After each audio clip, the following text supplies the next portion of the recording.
성쾌한 아침 본주에서 출발합니다.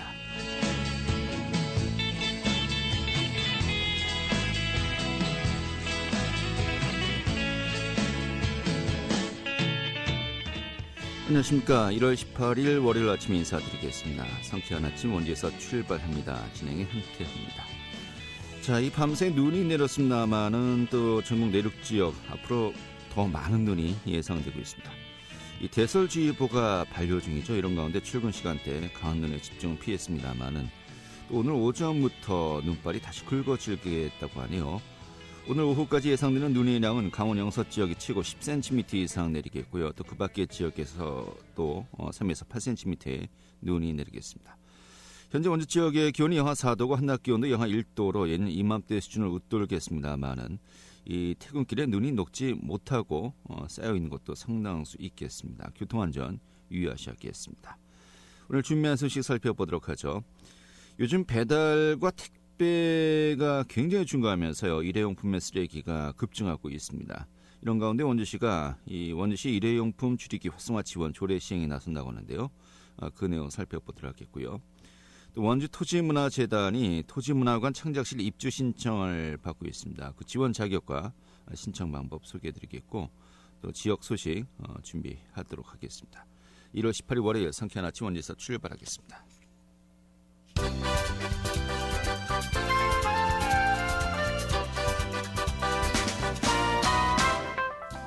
오늘의 주요 뉴스입니다. 지난 15일부터 어젯밤 9시 30분 기준으로 강원도 내에선 총 43명이 코로나19 확진 판정을 받았습니다. 특히 동해에선 가족 간 감염을 통해서 15일에 13명이 무더기 확진된 것을 비롯해서 사흘간 17명이 확진되었습니다. 지역별로는 원주가 6명, 강릉 7명, 춘천 3명, 삼척 영월 2명, 또 태백과 속초, 홍천, 철원, 화천이 1명씩 양성 판정을 받았습니다. 강원 지역의 실업률이 IMF 외환위기 이후 최고치를 기록한 가운데 지난해 실업급여 지급자도 역대 최대였던 것으로 나타났습니다. 강원지방통계지청은 지난해 강원도의 실업률이 3.9%로 통계 작성 이래 가장 높았다고 밝혔습니다. 또 강원 지역의 실업급여 지급자 수도 5만여 명으로 이 지급액도 처음으로 3천억 원을 넘었다고 전했습니다. 원주시가 지난해 각종 공모사업 선정을 통해서 1,000억 원대의 국토비를 확보했습니다. 시는 지난해 중앙부처 평가 30개, 도평가 13개 등 총 43개 기관 표창을 수상하면서 상사업비, 특별교부세, 보상금, 또 37개 정부 공모사업 선정으로 1,227억 원의 예산을 확보했다고 전했습니다. 오늘의 주요 뉴스였습니다.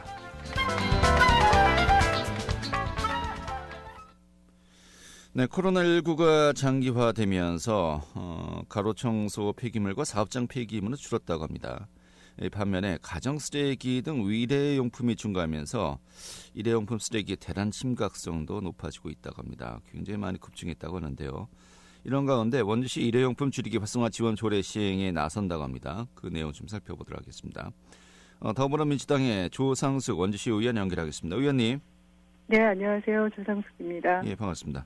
네, 반갑습니다. 요즘 식당에 가서 식사하시는 분들보다 이 배달 네네. 음식을 드시는 분들 더 많다라고 이제 합니다만은 그런 만큼 일회용품 쓰레기가 아주 대폭 급증했다고 들었습니다. 원주시 같은 경우 그 현황이 좀 파악되고 있습니까? 네, 원주시 같은 경우도 전국적인 현상과 마찬가지로 이제 원주시도 코로나19 여파로 인한 일회용품 사용이 지금 한시적으로 허용되고 있습니다. 말씀하신 대로 배달 음식과 온라인 구매 증가 등에 따라서 재활용품 발생량이 19년 대비 2020년도에는 한 2,470톤이 증가하면서 전년 대비 15% 정도 재활용품 발생량이 증가한 것으로 확인되었습니다. 네, 일회용품만 이렇다는 거죠? 네네. 재활용품만 그렇게 15% 정도 증가하였고요. 예. 전체적으로 좀 보면 이제 코로나19 사태가 이제 장기화로 거리 유동 인구가 이제 감소하고 경기 침체 등이 이어지고 있는데요. 생활 폐기물 발생량을 구분하여 제가 좀 말씀드리면 19년 대비 2020년도에는 스티로폼이 16.96%로 제일 증가폭이 컸고요. 다음으로 재활용품이 14.9%, 생활 쓰레기가 한 11.7%, 대형 폐기물이 8.52%, 음식물 쓰레기는 한 0.2% 증가하였고요. 이제 이에 반면에 가루 청소가 한 5% 정도 감소하였습니다. 그러니까 전체적으로 19년 대비 2020년도 폐기물 총 발생량을 비교해 보면 약 한 8,000톤, 7,970톤이 증가한 것으로 나타났습니다. 네, 사람도 힘듭니다만은 쓰레기 발생량도 엄청나군요.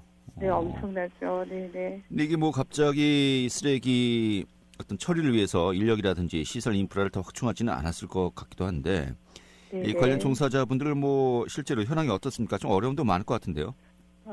말씀하신 대로 이제 쓰레기 양이 워낙 많이 증가하다 보니까 이제 어려움이 많이 발생하고 있는데요. 직접 이걸 수거해 가시는 환경미화원을 찾아가 만나봐 봤었는데 이제 공동주택 기준으로 물론 규모가 다르지만 보통 아파트 3군데에 쓰레기를 비우는데 청소 한 대 차량이 필요했었는데 네. 어느 순간부터 이제 두 아파트당 한 대가 필요하고 특히 주 초반에는 한 아파트에 차량 한 대 쓰레기가 가득 찬다고 들었습니다. 네. 이렇게 이제 양이 많아지다 보니 수거 작업 시간도 이전보다 오래 걸릴 수밖에 없고요. 또한 수거하는데 어려움이 있을 수밖에 없습니다. 이제 그러다 보니 또 시민들께서는 민원을 또 제기하기도 하고요. 그럼에도 이런 민원 발생 최소화를 위해서 배출된 쓰레기는 수거 당일에 최대한 전량 수거하기 위해서 굉장히 노력하고 계시고 있었습니다. 네. 뭐 아파트 단지 같은 경우 이 세대 수에 따라 이제 총량이 차이는 있겠습니다만은, 하지만 뭐 같은 가구 수라도 예년에 비해서 굉장히 많은 양의 쓰레기 배출이 이루어지고 있다 이렇게 좀 봐야 되겠군요. 네, 맞습니다. 이런 가운데 원주시가 올해 이 원주시 일회용품 줄이기 활성화 지원 조례 이제 시행에 나선다고 했습니다. 네. 그 조례 안의 취지라든지 목적 좀 소개해 주시죠. 사실 지금껏 지구 온난화와 바다를 뒤엎는 플라스틱 공포 속에서 이제 국가나 지역사회 모두 일회용품을 줄여야 한다는 데 공감하며 그동안 크고 작은 노력들이 있었죠. 그런데 이렇게 코로나를 겪으면서 하나둘씩 이런 것들이 물거품이 되고 사회적 해박과 공감대가 무너지고 있습니다.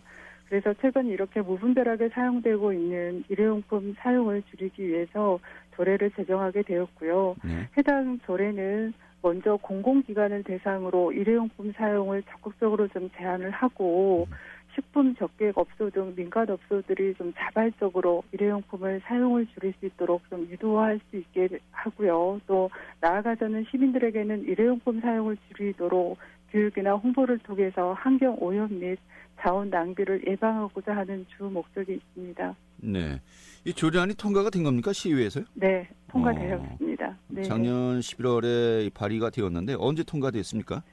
12월 임시회 때 통과되었습니다. 위원들 사이에서 뭐 의견 차이 별로 없었나 보군요. 모두가 다 공감하고 있는 내용이었습니다. 알겠습니다. 자, 모두가 공감할 만한 내용, 좀 어떤 내용들로 이제 채워져 있는 겁니까?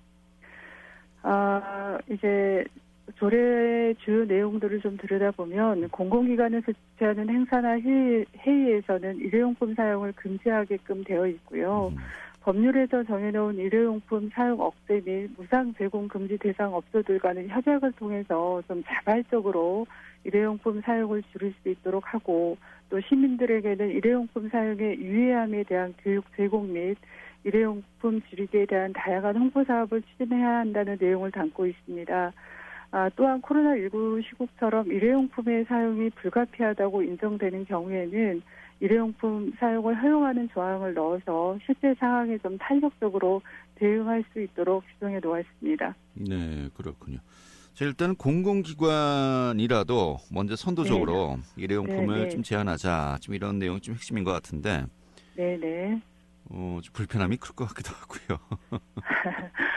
불편함을 감수해야 되겠죠. 네. 저도 사실 가끔가다 이제 배달 음식을 이제 먹지 않습니까?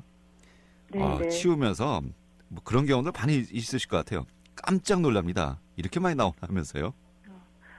사실 저도 마찬가지로 이렇게 어쩔 수 없는 그 배달 음식을 시키면서의 나오는 양을 보면서 제가 먼저 느꼈던 부분이어서 현장을 좀 파악을 하고 또 그 근무하신 분들 얘기도 듣고 하면서 정말 심각하구나라는 것들을 인식하고 이 조례도 제정을 하게 됐던 됐던 거였습니다. 네, 알겠습니다.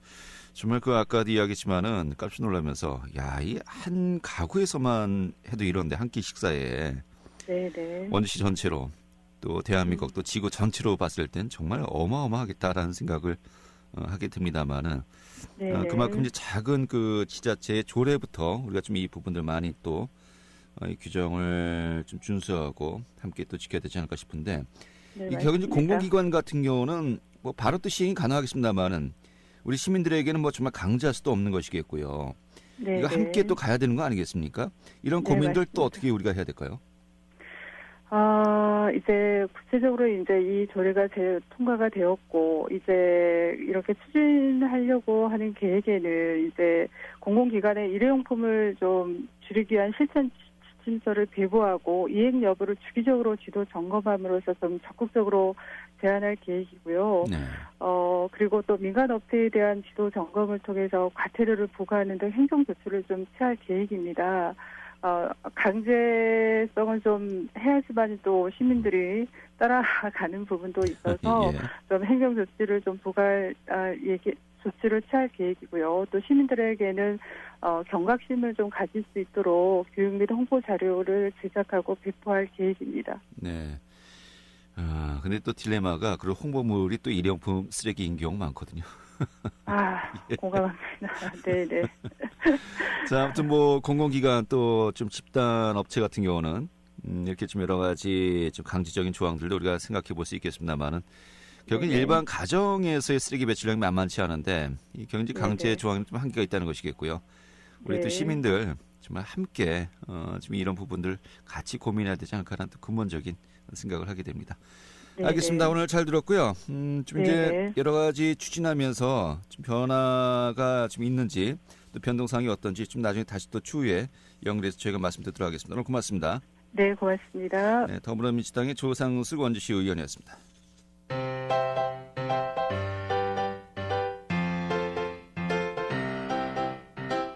KBS 원주방송국이 유튜브 다시 듣기 서비스를 실시합니다.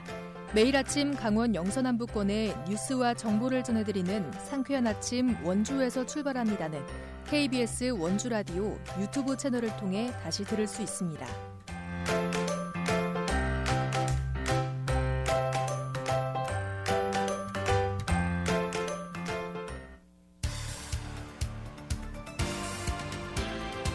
알찬 정보, 생생한 현장의 소식을 전해드립니다. 리포터 현장.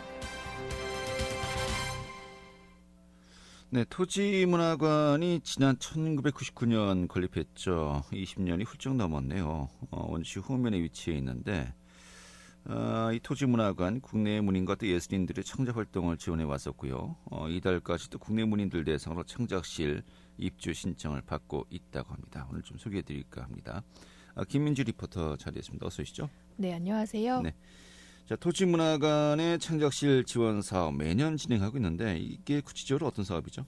네, 원주시 흥원면에 위치한 토지문화관은 고 박경리 작가가 지난 1999년 국내외 문인과 예술인들의 창작 활동을 위해 건립한 곳인데요. 지난 2001년부터 국내 문인들을 위한 창작 공간을 지원하는 사업을 진행하고 있습니다. 토지문화관에는 창작실이란 건물이 따로 있는데요. 이 건물은 국내 문인들을 위한 지필 창작 공간으로 사용되고 있습니다. 또 문인뿐만 아니라 미술, 방송, 영화, 음악 등 예술 전 분야 예술인들을 대상으로 창작실을 무료로 대여해주고 있는데요.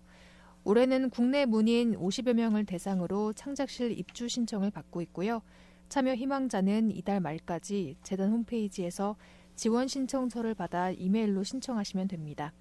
또 문인을 제외한 전 분야 예술인을 대상으로는 올해 상반기 안에 입주 신청을 받을 예정이라고 하는데요. 자세한 이야기 토지문화관 김나영 간사에게 듣겠습니다.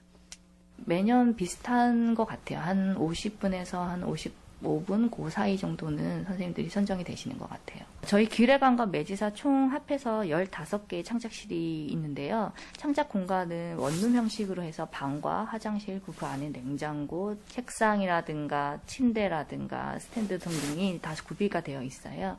그래서 선생님들이 오롯이 작품 활동에만 집중하실 수 있을 정도로 저희가 준비가 되어 있습니다. 연령대도 다양하게 저희가 선정하고 있는 것 같아요.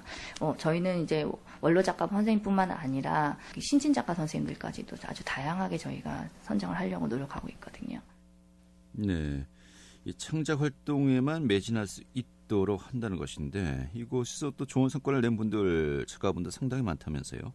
네, 우선 개인 창작실이 총 15호실이 마련돼 있고 최소 한 달에서 3달을 무료로 이용할 수 있는데요. 창작 활동에만 매진할 수 있도록 매일 하루 3끼의 식사가 제공되고 있습니다. 토지문화관 창작실을 지원받은 문인들 가운데 좋은 성과를 낸 사람들도 많은데요. 지난해에도 토지문화관에서 창작한 작품들로 4명의 작가가 문학상을 수상하는 성과를 얻기도 했습니다. 또 창작실에서 집필한 작품으로 드라마나 희곡, 소설을 출간한 작가들도 많았는데요. 또 창작실에는 문인뿐만 아니라 다양한 분야의 예술인이 모여서 서로 창작 활동에 시너지 효과를 얻을 수 있었다고 합니다. 자세한 이야기 지난해 토지문화관 창작실을 이용한 손유선 화가에게 듣겠습니다.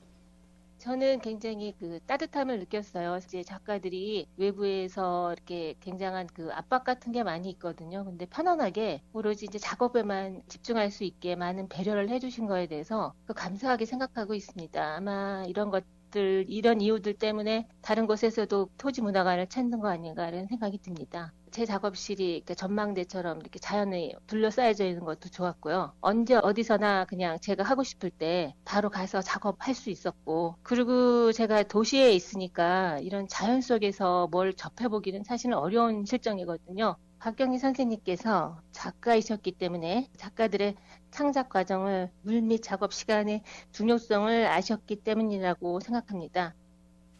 네, 지금 말씀하신 분이 화가분이시고요. 근데 언뜻 생각하면 문학작품 작가분들만을 좀 위주로 하지 않을까 싶은데 미술이라든지 영화, 음악, 방송도 가능하다고 하니까요. 정말 모든 예술인들 여기도 해당이 되시는 것 같습니다. 이달 말까지 입주 신청을 받고 있다고 하는데 좀 예술인들에게 좋은 기회가 될 것 같습니다. 네, 토지문화관 창작실 입주 신청 자격은 전문 문학매체 또는 신춘문예로 등단한 문인인데요. 다양한 국내 문인이 창작실을 이용할 수 있도록 한 작가당 창작실을 3년에 1회씩 이용할 수 있게 됩니다. 입주를 신청한 작가들의 서류를 검토해서 추천위원들의 가장 많은 추천을 받은 작가들이 입주하게 되는데요. 원주시 흥원면에 위치한 토지문화관은 고 박경리 작가가 지난 1999년부터 2008년까지 소설 토지를 완성했던 곳입니다. 이후 문화예술인에게 창작활동을 지원해주는 곳으로 문인뿐만 아니라 창작활동에 관심 있는 시민들을 위한 다양한 프로그램을 진행해 왔는데요.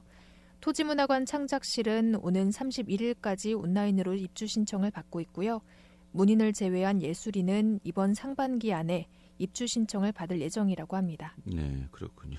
알겠습니다. 오늘 잘 들었습니다. 네, 감사합니다. 네, 김민주 리포터였습니다.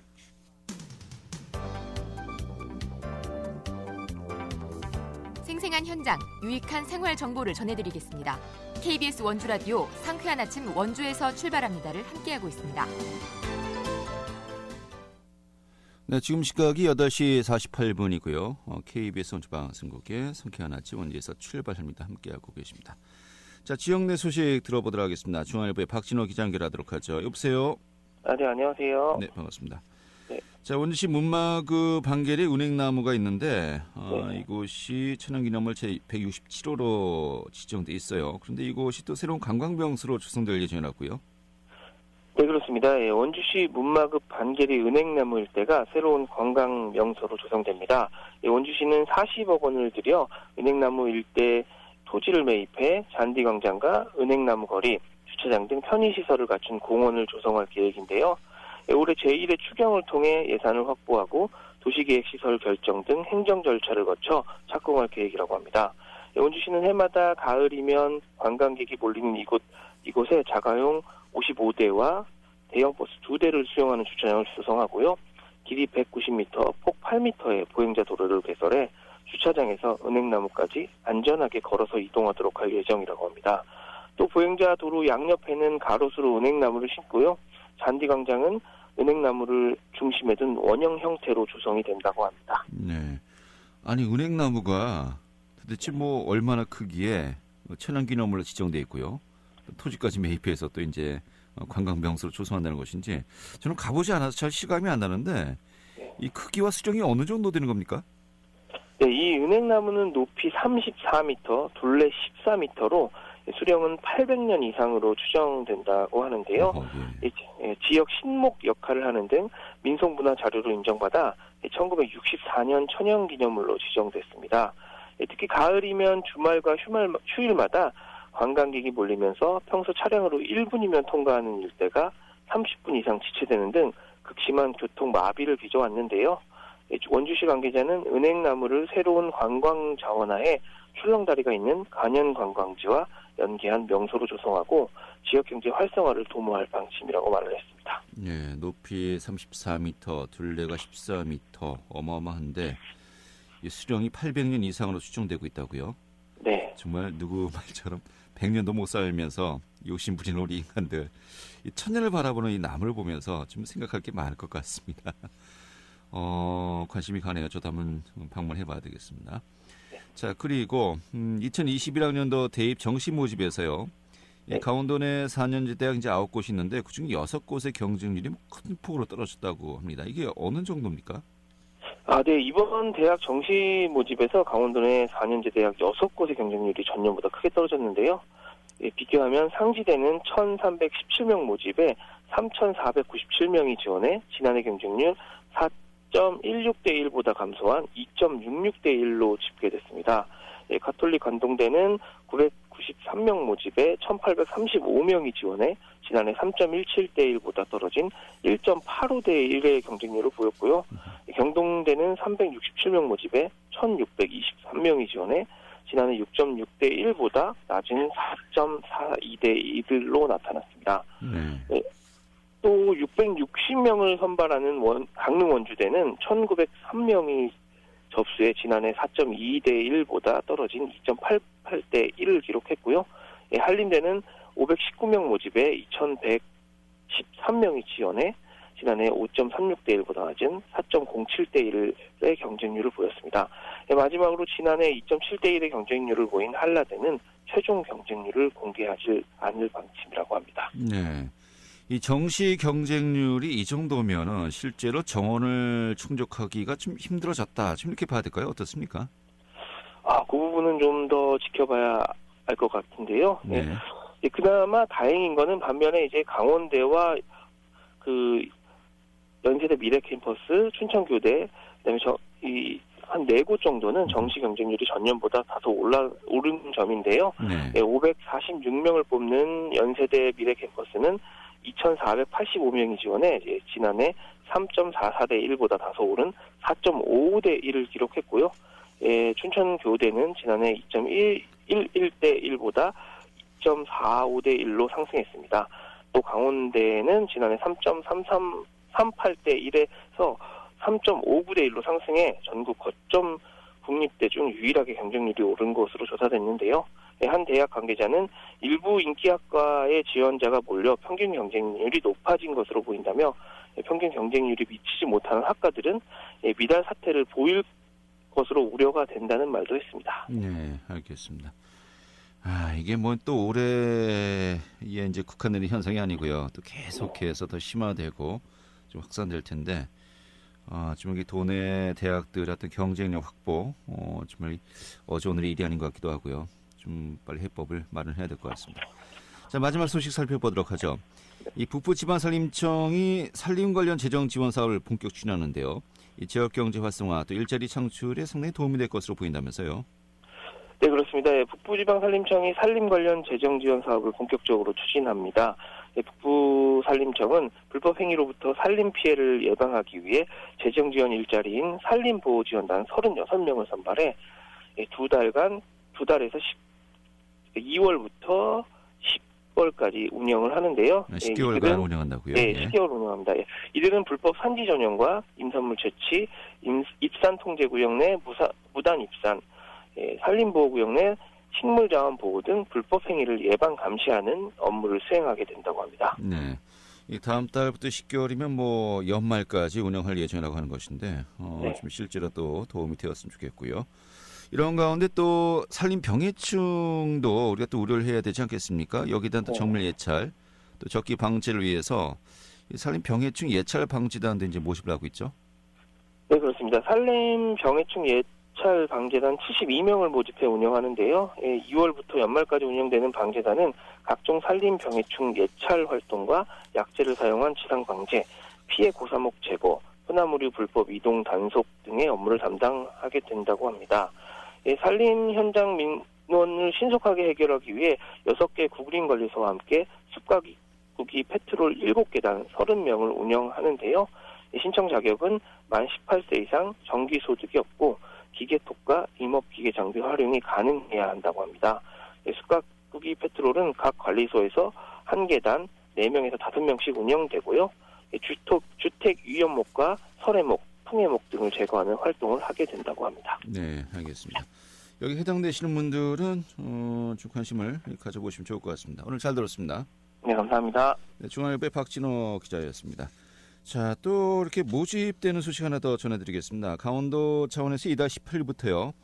시군 일자리 부스를 통해서 일자리 안심공제 신규 가입자 1,800여 명을 모집한다고 합니다. 기업과 근로자 또 강원도가 분담해서 매월 50만 원씩 최대 5년 동안 적립해서 근로자들에게 목돈 마련을 돕는 사업인데요. 이 제도가 2017년에 도입되었고 지금까지 8,800여 명이 가입하면서 실제로 이 목돈 마련에 큰 도움이 되었다고 합니다. 이 강원도 중소기업 근로자들의 고용 안정을 위해서 이 제도가 시행되고 있는데요. 역시 해당되시는 분들 좀 이 부분 어떻게 되는지 살펴보셨으면 좋겠네요. 자, 오늘 함께한 KBS 원주방송국의 상쾌한 아침 원지에서 출발합니다. 오늘 소식은 여기까지입니다. 자, KBS 원주방송국의 일라디오 프로그램은요. 표준 FM 97.1MHz로 청취자와 함께하고 있고요. 저는 여기서 인사드리겠습니다. 지금까지 기술의 한대희 구성 김유진이었습니다. 고맙습니다.